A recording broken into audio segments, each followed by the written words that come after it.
Hoje a gente vai conversar um pouquinho sobre geometria analítica e aqui eu vou fazer uma breve introdução para vocês sobre o que é esse assunto. A geometria analítica é um campo da matemática em que é possível a gente representar elementos geométricos como pontos, retas, triângulos, quadriláteros, circunferências e outras figuras usando expressões algébricas e usando o plano cartesiano.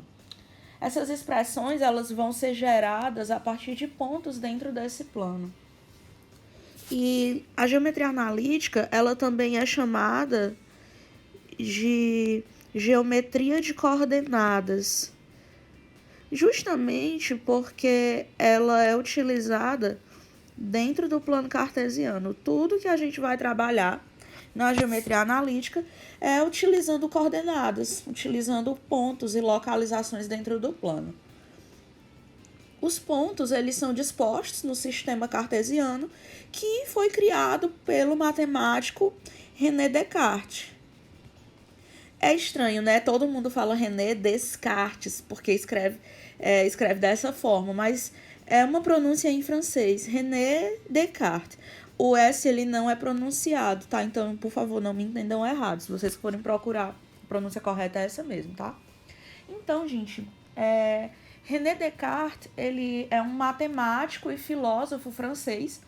Ele, na filosofia, ele foi fundador do método dedutivo, né? E do racionalismo. E na matemática, ele foi o criador do sistema de coordenadas cartesianas e, posteriormente, da geometria analítica, né? Então, gente, é isso. A geometria analítica é uma geometria que trabalha dentro do plano cartesiano e todas as suas funções e suas construções são voltadas, né, para análise de expressões algébricas. Bom, a geometria analítica é essencial para os estudos da geografia, da engenharia, de todas as engenharias. E hoje a gente vai aprofundar um pouquinho, né? Nós vamos começar a estudar mesmo a fundo a geometria analítica. Esse é o primeiro vídeo. O vídeo anterior que falava de plano cartesiano, ele é uma revisão para que vocês, porque é um pré-requisito, né?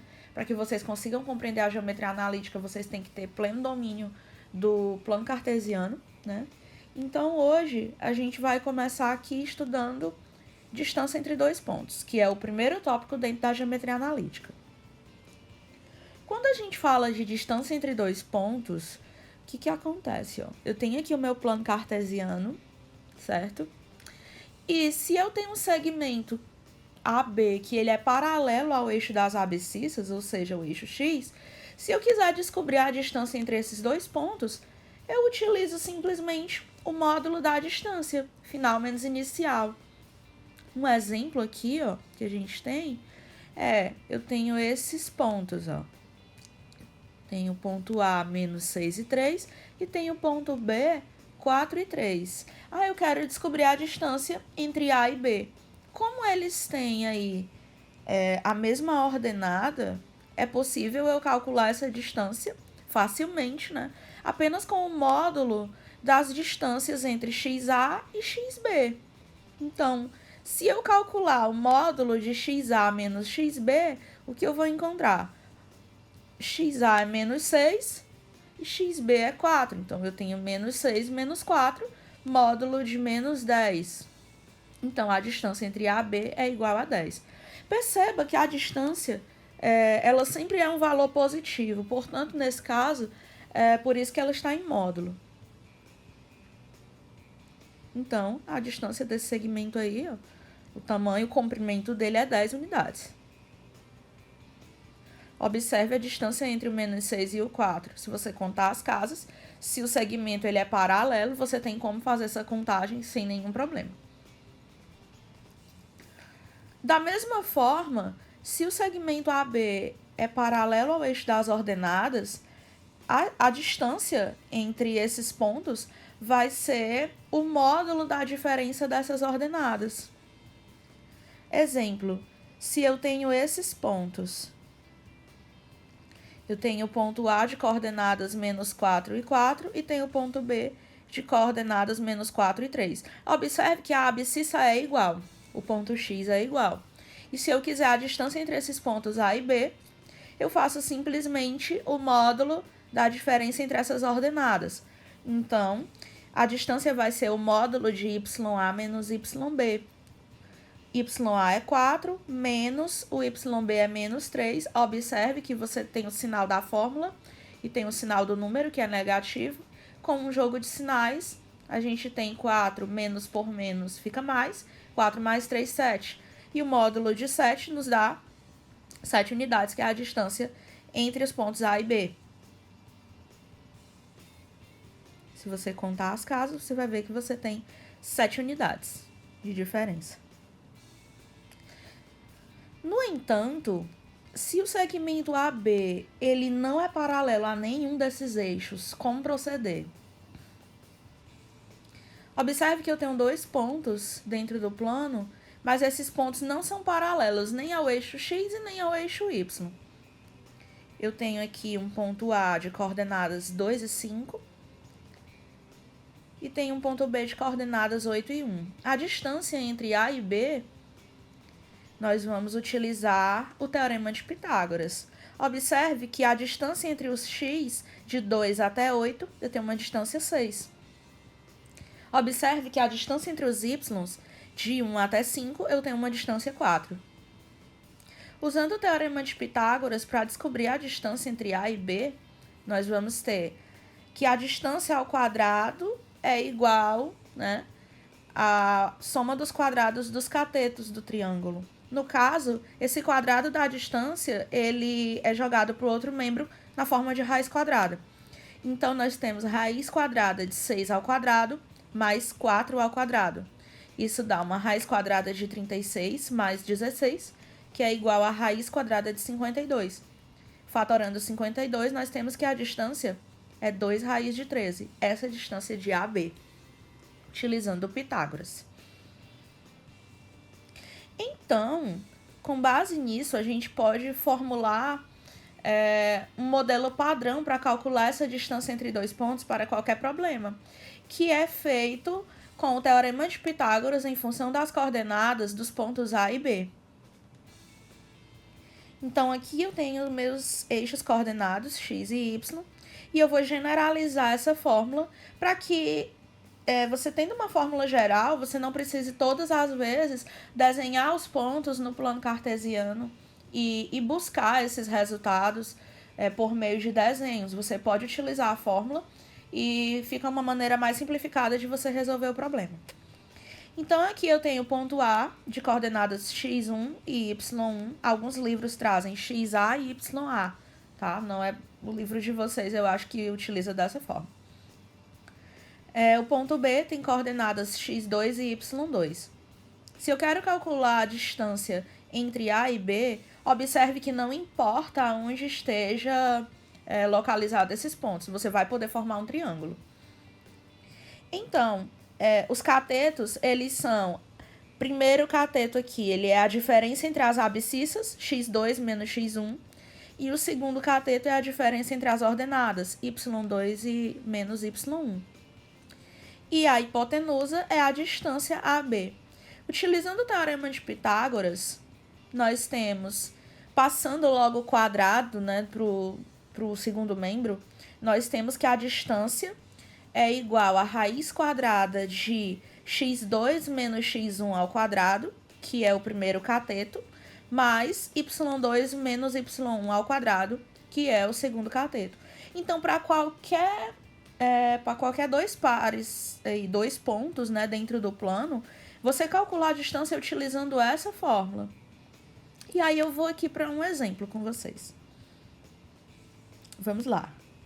Eu tenho aqui esses 2 pontos. Eu tenho o primeiro ponto, ponto A de coordenadas menos 5 e 1. E tenho o segundo ponto, que é o ponto B de coordenadas 7 e 6. E eu quero calcular essa distância de A até B. O que nós vamos fazer para calcular essa distância? Vamos lá. Utilizando a nossa fórmula, distância de 2 pontos é raiz quadrada de x ao quadrado, x2 menos x1 ao quadrado, a diferença entre as abscissas, mais y2 menos y1 ao quadrado, que é a diferença entre as ordenadas. Então, vamos lá. x2 menos x1. O x2 é o x do B, né? Que é 7, menos o x1, que é o x do A, menos 5. 7 menos 5 elevado ao quadrado. Mas, agora vamos para a diferença entre as ordenadas. O x do B é 6, menos o x do A, que é 1. 6 menos 1 ao quadrado. Então, o que nós temos? Distância entre A e B. 7 menos vira mais. 7 mais 5, 12 ao quadrado. E 6 menos 1, 5 elevado ao quadrado. 12 ao quadrado é 144 e 5 ao quadrado é 25. Somando, nós temos a raiz quadrada de 169. E significa que essa distância é igual a 13. E aqui eu trouxe um exemplo para eu resolver à mão aqui com vocês, tá? A gente vai resolver sem desenhar o plano cartesiano. Sejam os pontos A, x e 2, e B, 0 e 1. Determine o valor de x no ponto A, sabendo que a distância entre A e B é 5. Vamos lá. Vou desenhar aqui, né? Escrever aqui com vocês. A distância entre os pontos A e B é igual a 5, segundo o problema. Certo? Só que, utilizando a minha fórmula, quem seria a distância? Raiz quadrada de x2 menos x1 ao quadrado, mais y2 menos y1 ao quadrado. E eu sei que isso daqui é igual a 5. Vamos pegar a diferença entre os x. x2 menos x1. Lembrando, gente, que como é ao quadrado, tanto faz você pegar x2 menos x1 ou x1 menos x2. Sempre que você elevar ao quadrado, esse valor vai ficar positivo. Então, aqui, ó, a diferença entre os x. O que eu vou ter aqui? Raiz quadrada de 0 menos x ao quadrado. Mais, agora a diferença entre os y. 1 menos 2 ao quadrado, igual a 5, certo? 0 menos x é menos x. Elevado ao quadrado, vai ficar x ao quadrado, positivo, tá? Mais 1 menos 2 é menos 1. Elevado ao quadrado, fica 1 positivo. Ficou grandinho demais, né? Esse meu radical, mas tudo bem. Igual a 5. Agora, para eu me livrar desse radical, o que eu vou fazer? Eu vou elevar os dois lados ao quadrado. Ou seja, é a mesma coisa de eu passar a raiz quadrada para o outro lado. Enfim. Então, aqui eu vou cancelar a raiz com quadrado. Temos x ao quadrado mais 1 igual a 25. Logo, eu tenho x ao quadrado igual a 25 menos 1, tá? X ao quadrado igual a 24. X igual a raiz quadrada de 24.